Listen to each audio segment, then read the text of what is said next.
십자가의 죽음을 몇 개월 남겨두지 않은 그 시점에서 예수님은 몰려오는 그 대중들에 대한 그 치유와 그 가르치심의 그 사역에 집중하시기보다는 여전히 미숙한 제자들, 이 끊임없이 가르쳐도 깨닫지 못하는 이 제자들에게 집중하셔야 될 그 필요성을 느끼셨습니다.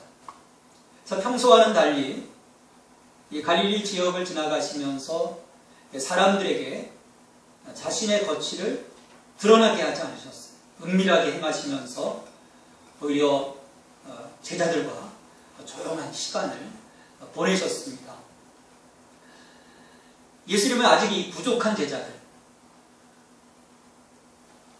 이제 얼마 후면 이 제자들의 곁을 떠나셔야 되는데 이 부족한 제자들, 안타까우신 이 제자들이 예수님의 사역을 이어받아서 그 사역을 잘 감당할 수 있도록 준비시키시고 또 앞으로 펼쳐질 일들에 대해서 두려워하거나 놀라지 않도록, 그래서 흔들리지 않도록 예수님께서는 이들을 준비시키고 싶으셨던 거예요.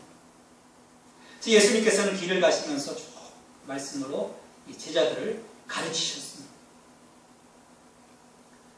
여전히 옛 언약의 사고의 틀 가운데 있는 이 제자들의 그 생각을 깨뜨리시고 그들 속에 하나님 나라의 복음으로 무장시키고자 하셨습니다. 예수님께서 가르치신 그 중심 내용은 예수님께서 죽임당하시고 3일 만에 살아나실 것을 말씀하셨어요. 근데 이번에도 이 제자들의 반응은 심통치 않았습니다. 예수님께서 말씀하신 이 2차례 말씀하신 순한 예고임에도 불구하고 제자들이 깨닫지 못했어요. 제자들은 예수님께서 그 죽음과 부활을 통해서 그 자신의 영적 왕국을 가능케 하실 거라는 사실을 알지 못했던 거예요.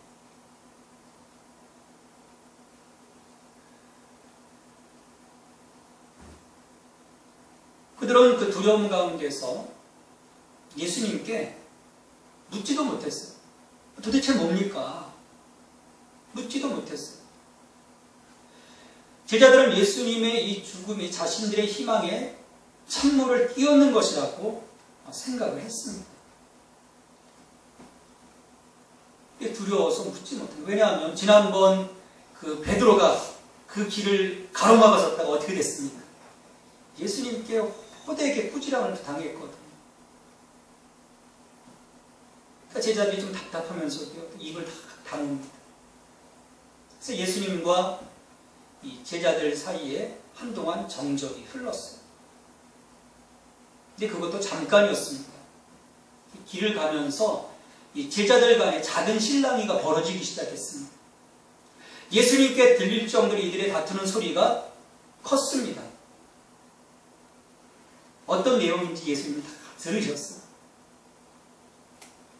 그런데 또 예수님께서 모른 척 하시고 길을 걸어가셨습니다.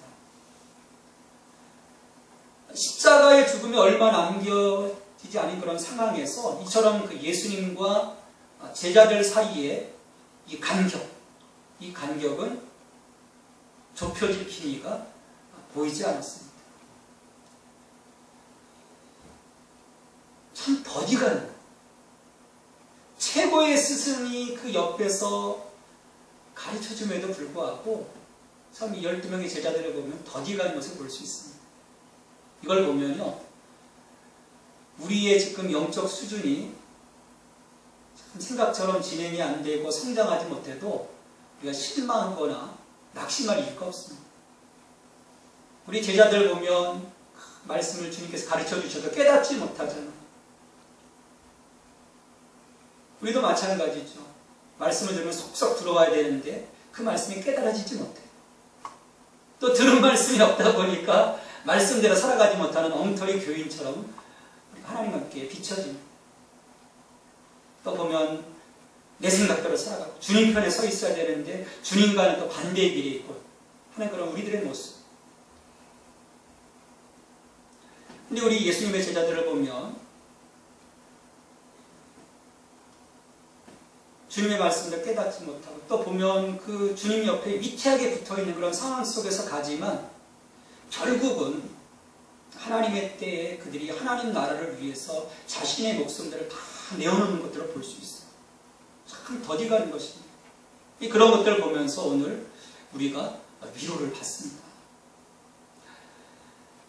자, 이렇게 옥신각신하면서 길을 가다 보니까 어느덧 이 목적지인 가버나움에 도착을 하게 됩니다. 이 가버나움에는 베드로의 집이 있습니다. 이제 그 집에 들어가서 이제 휴식을 취하실 때 예수님께서 드디어 말씀을 하셨어요. 듣고 계셨는데 제자들에게 묻습니다. 야, 너희가 길가에서 뭐 이렇게 서로 의논하였느냐? 토론하였느냐? 싸웠는데, 다퉜는데 예수님께서는 너희가 무엇을 그렇게 토론하였느냐? 여쭤보셨어요. 정중하게 여쭤보셨습니다. 제자들을 보면요, 이 아이들이 보면 못된 짓을 하다가 부모에게 탁 들키면은 입을 다물자. 할 말이 없으니까. 예수님께서 이렇게 물어보셨을 때 정말 못된 짓을 하다가 들킨 아이들처럼 입을 다물어버려. 잠잠할 수밖에 없었어요. 차마 예수님께 자기들이 뭐 때문에 서로 옥신각신했는지 이야기할 수가 없었던 거예요. 마가는 34절에서 그 이유를 이야기합니다. 이는 길에서 서로 누가 크냐 하고 쟁론하였습니다. 누가 크냐 하고 서로 다퉜다는 거예요. 예수님께서는 진지하게 자신의 죽음과 부활에 대해서 얘기하셨지만 제자들은 그것을 그냥 한쪽 귀로 듣고 흘려보냈어요. 그리고 앞으로 있게 될 논공 행상을 가지고 누가 더 큰 자리를 차지할 거냐? 왈가불가했으니 좀 부끄러운 마음이 들었던 거예요. 그걸 얘기할 수가 없었던 거예요. 이것을 보면 제자들과 예수님과의 어떤 간격이 정말 큰 것을 볼 수 있어요. 예수님과는 전혀 다른 생각을 갖고 있는 제자들의 모습을 볼 수 있는 거예요. 제자들은 예수님이 예루살렘에 입성하시면 뭔가 큰 일을 해내실 거라는 기대를 갖고 있습니다.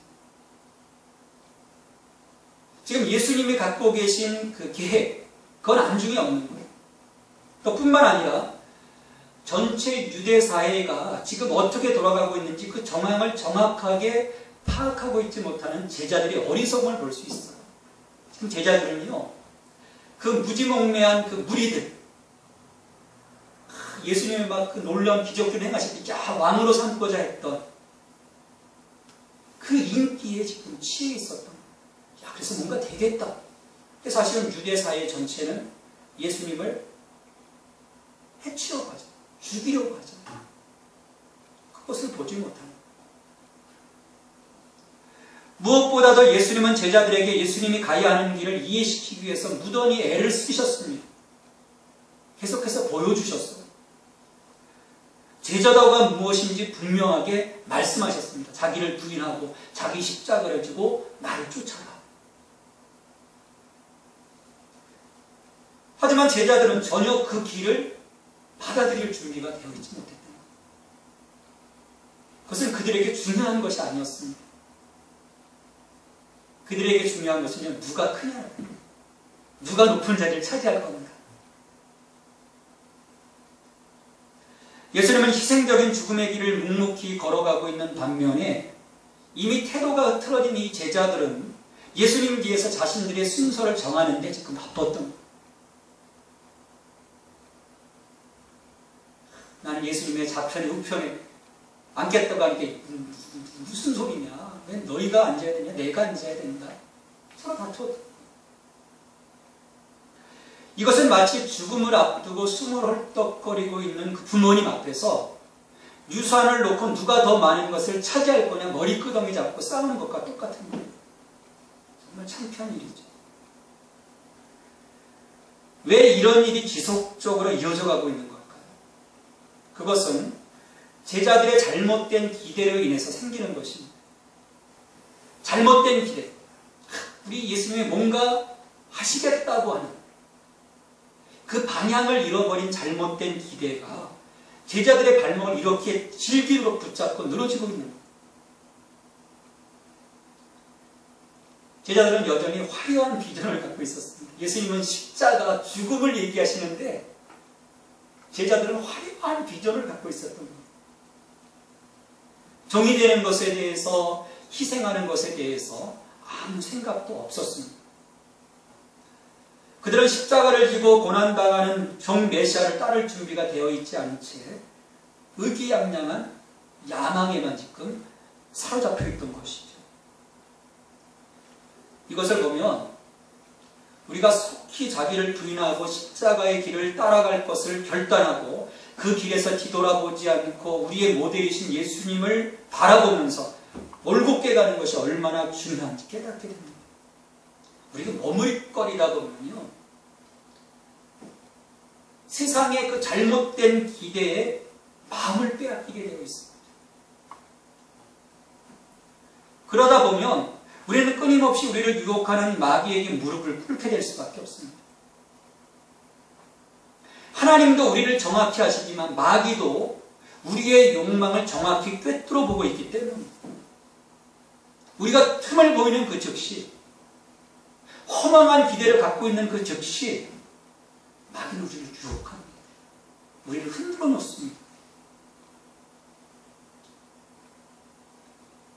그로 인해 끝까지 예수님 앞에서 우리가 적대적인 행동을 하고 그로 인해서 마귀의 도구로 전락될 수밖에 없는 것입니다. 이게 우리들의 연약함이에요. 그렇기 때문에 우리는 늘 성령 안에서 깨어 근신하며 기도해야 합니다. 예수님께서 보여주셨잖아요. 습관을 쫓아 기도하셨던 그 모습을 보여주셨잖아요. 영이 잠들어 있는 사람은요, 예전에 하던 대로 살아갑니다. 그건 그 사람이 사는 것이 아닙니다. 그 사람 속에 옛 존재, 옛 습관이 사는 것입니다. 그렇다면요, 100년을 살아도 그 삶은 헛된 삶입니다. 늘 무지한 제자들처럼 살아갈 수밖에 없기 때문입니다. 이런 그 헛된 기대에 부풀어 있는 제자들에 대한 이 참담한 마음을 누르시고 예수님은 12제자를 다 불러 모았습니다. 도저히 안 되시는 거예요. 다 불러 모았어요. 모여든 제자들을 바라보시면서 예수님께서 하나님 나라의 중요한 원리를 말씀하셨습니다. 누구든지 첫째가 되고자 하면 뭇사람의 끝이 되며 뭇사람을 섬기는 자가 되어야 하리라. 제자들은 지금 길가에서 누가 첫째가 될 것인가를 놓고 논쟁을 벌였습니다. 그것은 세상적인 논리에서 누가 더 큰지, 누가 더 큰 권력을 갖게 되는지에 대한 싸움입니다. 왜냐하면요, 사람들은 높아지고 유명해지고 지배하고 싶은 마음을 갖고 있기 때문입니다. 그게 제 가운데 있는 기본적인 사람들의 심리입니다. 누군가 밑에 들어가서 섬기려고 하는 마음 없습니다. 지배하고 싶은 거죠. 으뜸이 되고 싶은 거죠. 우리나라도 보면 정권이 한번 바뀔 때마다 이런 부작용이 필연적으로 일어납니다. 더 큰 권력을 갖기 위해서 보면 그 공신들끼리 권력 투쟁을 하잖아요.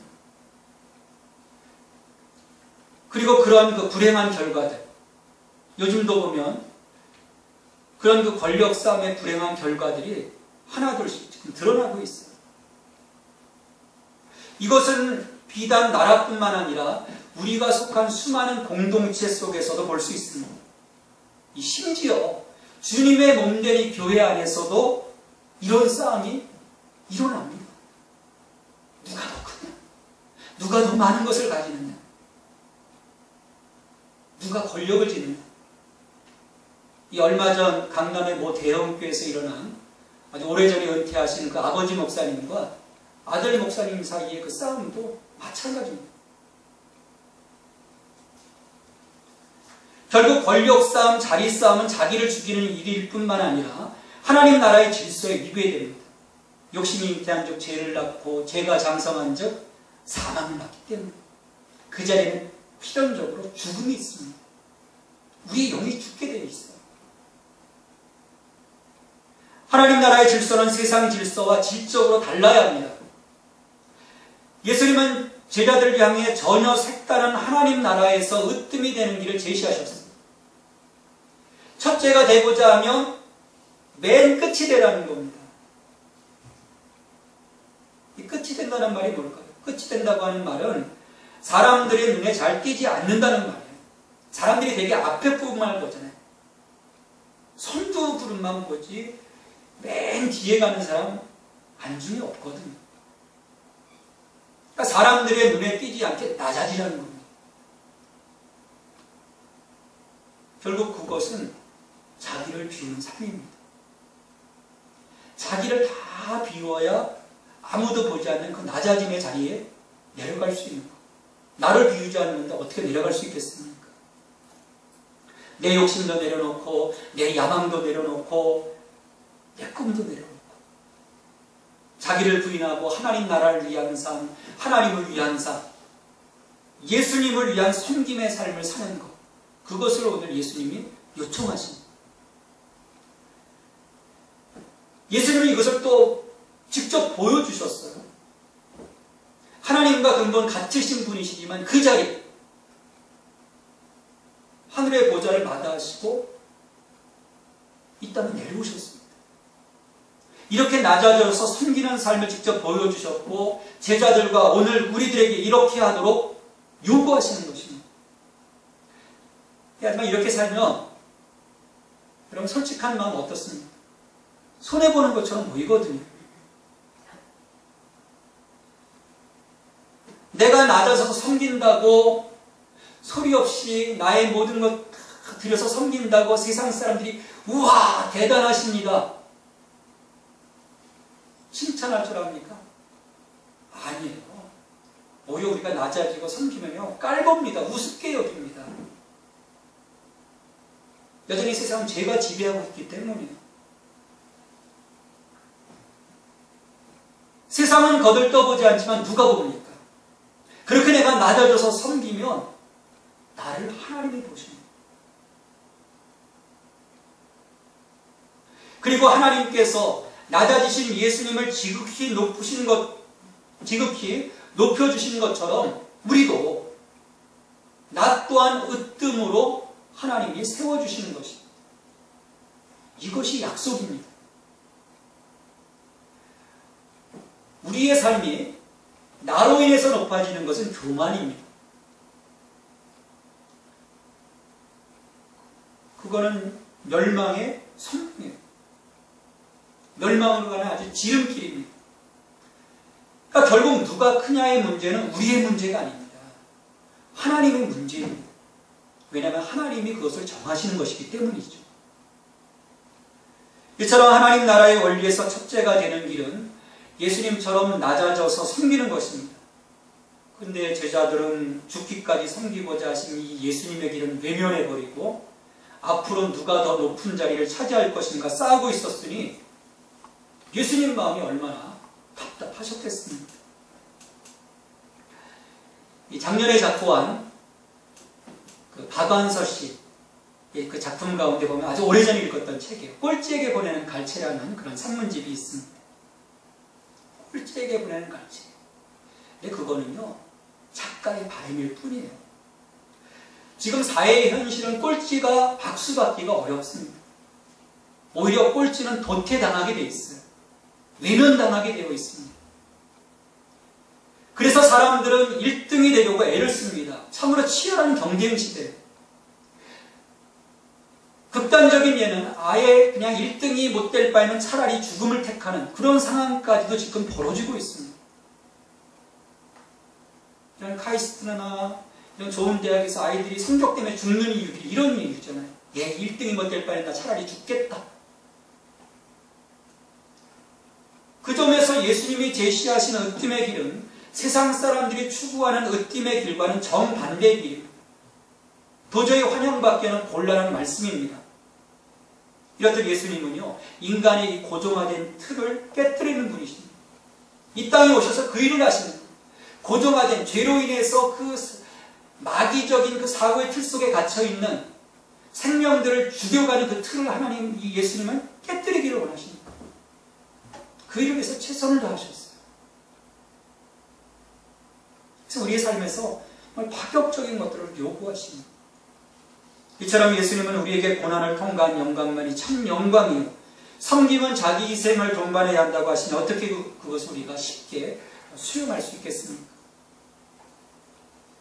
자, 이런 그 섬김을 말씀하신 후에 예수님께서 어린아이를 하나 데려다가 제자들 가운데 세우셨어요. 그리고 그 아이를 품에 안으시고 말씀을 하십니다. 누구든지 내 이름으로 이런 어린아이 하나를 영접하면 곧 나를 영접하며, 누구든지 나를 영접하면 나를 영접함이 아니요 나를 보내신 이를 영접함이니라 말씀을 했습니다. 자, 35절까지 예수님이 그 으뜸이 되는 일을 이야기하셨어요. 그 말씀을 하시다가 갑자기 어린아이를 품으시고 예수님의 이름으로 이 어린아이를 영접하는 것이 예수님을 영접하는 것이고, 예수님을 영접하면 곧 예수님을 보내신 하나님을 영접하는 것이다. 어떤 이유로 이런 말씀을 하실까요? 이것을 35절의 말씀은 어떻게 우리가 연결시킬 수 있겠습니까? 예수님은 이런 그 어린아이를 안는 것을 통해서 35절의 말씀에서 섬기는 자가 된다는 것이 무엇을 의미하는지, 그 행동의 정확한 의미를 지금 정의하고자 이런 그 퍼포먼스를 보여주십니다. 예수님께서 품에 안으신 이 어린아이는 단순히 문자적인 그 신체적인 수준에서의 어린아이를 의미하지 않습니다. 그냥 우리 주변에 있는 보통 아이들을 말하는 것이 아닙니다.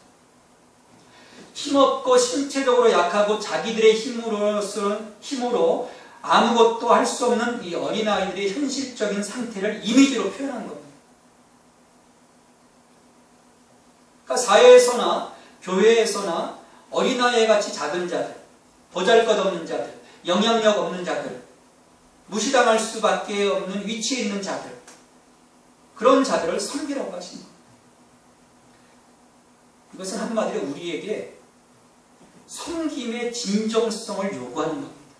정말 섬김이 필요한 사람들을 섬기라는 말씀이에요. 섬김의 진정성.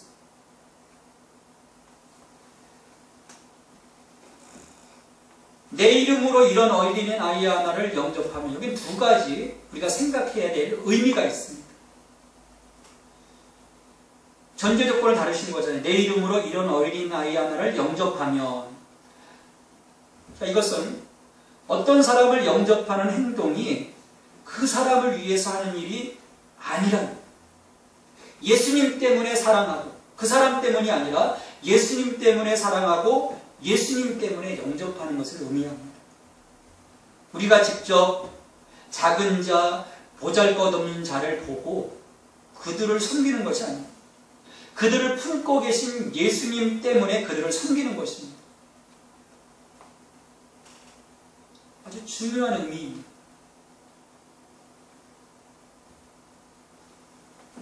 그리스도 안에서의 섬김은 이처럼 그 예수님을 사이에 두고 예수님 이름 때문에 전혀 다른 사람들이 조건 없이 만나고 영접하고 사랑하고 섬기는 것을 말합니다. 그래서 우리가 인사할 때 그냥 사랑합니다 얘기하지 않고요, 예수님 때문에 사랑합니다 얘기합니다. 그냥 사랑하면 내가 그 사람 보고 사랑하는 거예요. 내가 저 사람을 사랑하는 건 예수님 때문에 사랑하는 거예요. 내가 예수님 사랑하니까.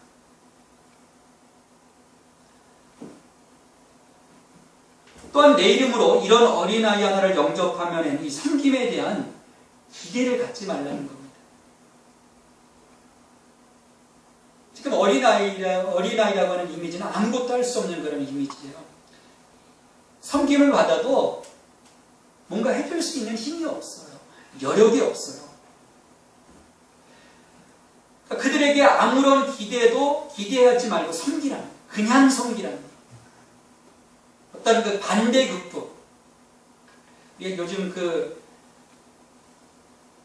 돈 비자금, 요즘 막 뉴스 대통령 형님이며 정주원 의원 막 이야기들이 나오잖아요.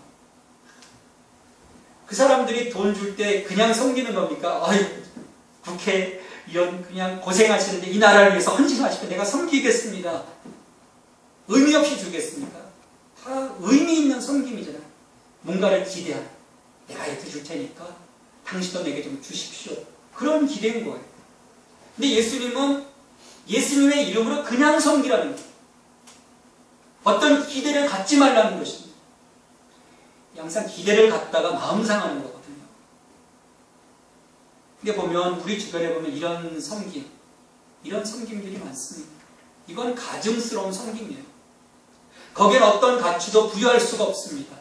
오히려 우리의 섬김을 퇴색시킬 뿐입니다. 또 보면 사람들이요, 섬기기를 좀 힘들어해요. 어려워해요. 솔직히 제 부모도 잘 섬기지 못하는 판에 남들을 섬기라. 참 쉽지가 않습니다. 예수님은요, 사람에게 집중하지 말라요. 사람에게 집중하다 보면 우리가 섬길 수가 없습니다. 다만 예수님의 이름으로 섬길 것을 지금 예수님은 말씀하고 계시는 거예요. 우리가 잘 알고 있는 그 마더 테레사, 몇 년이 돌아가셨지만 이 나병 환자를 치료하고 있던 마더 테레사를 한 그 기자가 찾아가서 물었습니다. 성녀 아닙니까? 정말 열심을 다해서 그 어려운 자들을 돌보던 수녀였는데 어떻게 나병 환자들을 그처럼 사랑할 수 있습니까? 기자가 물었어요. 그때 그녀가 대답합니다. 테레사가 대답하기를, 나는 나병 환자들을 사랑하지 않습니다. 나는 오직 예수님을 사랑하기 때문에 그들을 돌보는 것 뿐입니다. 이 마더 테레사가요, 예수님 그 말씀, 이 37절의 말씀의 섬김을 그대로 실천합니다. 예수님 때문에. 예수님 때문에. 그래야 우리가 모든 것을 다 내어놓을 수 있습니다. 그래야 내가 희생할 수 있어요. 이처럼 섬기는 사람과 섬김을 받는 사람이 그리스도와 함께 만나 그리스도 안에서 하나가 되고 마침내 하나님에게로 연결되는 통로가 열리게 되는 것입니다. 이것이 하나님 나라의 원리, 섬김의 원리입니다. 우리의 이 섬김, 우리의 마음을 다하는 예수님 때문에 섬기는 이 섬김 때문에 우리의 삶이 하나님에게까지 연결이 됩니다. 이게 하나님 나라를 형성하는 기본 구조입니다. 그래서 하나님 나라는 섬김으로 세워져 가는 거예요. 그리고 이 섬김으로 그 나라 질서가 유지되어야 합니다. 이와 같이 예수님은 그 위대함을 세상적인 가치 기준에 의한 성공에 의해서가 아니라 예수 그리스도의 이름으로 섬기는 그 섬김에 의해서 이루어진다고 제자들에게 가르치셨습니다. 바로 십계명의 두 기둥 가운데 하나인 이웃사랑을 실천하고 하나님의 형상대로 창조된 사람들을 존재함으로써 하나님 사랑을 실천합니다. 하나님 사랑과 이웃사랑. 이로 인해서 하나님께서 주시는 위대함의 선물을 우리가 누릴 수 있는 것입니다. 하나님이 나를 인정해 주십니다. 하지만 사람들에게 있어서 위대함은 얼마나 많은 힘을 가졌느냐에 있습니다. 그리고 이것들을 통해서 얻은 성취를 소위 성공이라고 말합니다. 다 성공했어. 그런 얘기를 하죠. 사람들은 오늘도 자신의 위대함을 드러내기 위해서 치열하게 살아갑니다. 어떻게든 성공만 하면 됩니다. 과정은 상관없습니다. 많은 사람들이 희생되어도 문제가 되지 않아요. 어느 드라마를 보니까요, 대통령이 되고자 막 달려가는데 그런 얘기를 하는데 마차가 달려가다 보면 수많은 벌레들이 깔려 죽게 되어 있습니다. 으뜸이 되고자 하는 사람들은요, 세상적으로 그런 그 기본적인 생각을 갖고 있는 거예요. 대의를 위해서 소위가 희생되어도 상관없다. 이로 인해 세상은 점점 더 메마른 사회가 되어갑니다. 이런 무정한 세상을 따뜻하게 하는 것은 우리들이 참 제자로서의 삶을 살아가는 데 있습니다. 이런 제자들이 조금씩 일어나야 이 땅이 따뜻해지기 시작하는 거예요. 이를 위해 우리 마음 가운데 겸손한 마음이 필요합니다. 겸손은요, 자기를 부인하고 자기의 십자가를 지고 예수님을 따라가는 제자들의 구체적인 증거입니다. 이게 없이는 이루어질 수가 없어요. 우리는 예수님을 따른다는 것이 무엇을 수반하는 것인지를 깨달을 수 있어야 합니다. 제자는 높아지고자 하는 자가 아니라 낮아져서 섬기는 자들입니다. 예수님이 걸어가신 십자가의 길을 가는 것이 제자입니다. 그리고 그 길을 가도록 예수님은 나를 따르라고 우리들을 오늘 제자로 부르셨습니다. 거기에서 우리는 예수님의 이름으로 우리에게 붙여진 영혼 한 사람 한 사람을 예수님 긍휼의 마음을 가지고 섬길 수 있어요. 그것이 우리가 예수님을 사랑하는 것이며 하나님을 사랑하는 겁니다. 그리고 그 삶을 내가 주님께 올려드렸을 때, 주님 내가 이렇게 살아갑니다. 그 삶을 올려드릴 때 하나님께서 우리의 삶을 세워주시고 인정해 주시는 것입니다. 자기를 비우시고 낮은 자리로 오셔서 죽기까지 섬기신 예수님처럼 오늘도 우리가 오만한 자의 자리에 앉지 아니하고 남들이 보지 않는 그 낮아짐의 자리까지 가서 거기서 그리스도의 사랑을 가지고 문 영혼을 섬기는 제자로서 살아갈 수 있게 되길 바랍니다. 그 삶을 바라보시면서 우리 하나님께서 하늘 보좌에서 참으로 기뻐하시고 또 우리의 삶을 세워주시리라 믿습니다. 하나님, 우리는 너무도 교만합니다.